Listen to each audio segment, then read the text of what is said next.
So here we have the Peugeot 3008 on a 13 plate.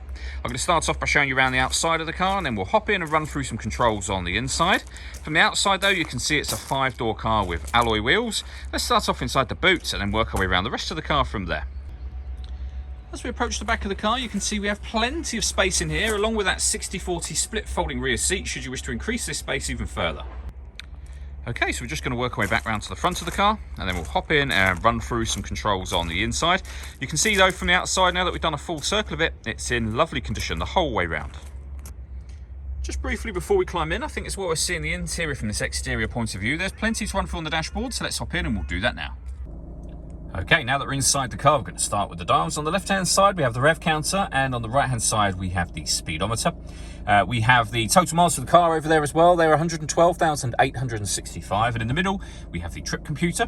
It'll also show you what gear this car is in. It's an automatic. We're in neutral at the moment. And above that, we have the fuel gauge and the coolant temperature gauges. This vehicle's also got a heads-up display, so you have a speedometer reading just there. Over in the center, we can then make adjustments to the heads-up display and turn it on and off from here. We have our hazard warning lights. This car is able to maintain its own distance between itself and the car in front, speeding up and slowing down automatically depending on the gap that you've set, and that is when you've got cruise control on the vehicle turned on. You can make your adjustments for that just here. We have deadlock, so you can lock the car doors from the outside, and then the stereo. So main volume for the stereo just here. You're able to go through the different ways you can listen to music. So we have a CD player, we have the radio, we have auxiliary input as well. We can change between AM and FM radio from here. We then have dual zone climate control. So you can adjust the passenger temperature, the driver temperature. You can increase or decrease the fan speed from there and determine what direction you'd like the air to be distributed in once it enters the vehicle. This button turns your air conditioning off or back on again, or you can hit auto. The car will then take control of the fan speed and direction of the air to maintain those two temperatures for you.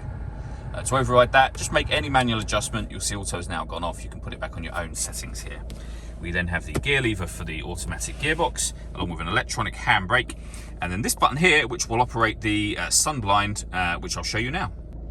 So this car has a full-size panoramic roof. If you operate that button that I showed you just a moment ago, that will open all the way to the back of the rear seats. And as you can see, that lets in a huge amount of extra light. All that leaves me to say is thank you for taking the time to watch this video. If you'd like to come and see the car in person and have a test drive, please feel free to give us a call here at Surrey Specialist Cars. We'd love to hear from you soon.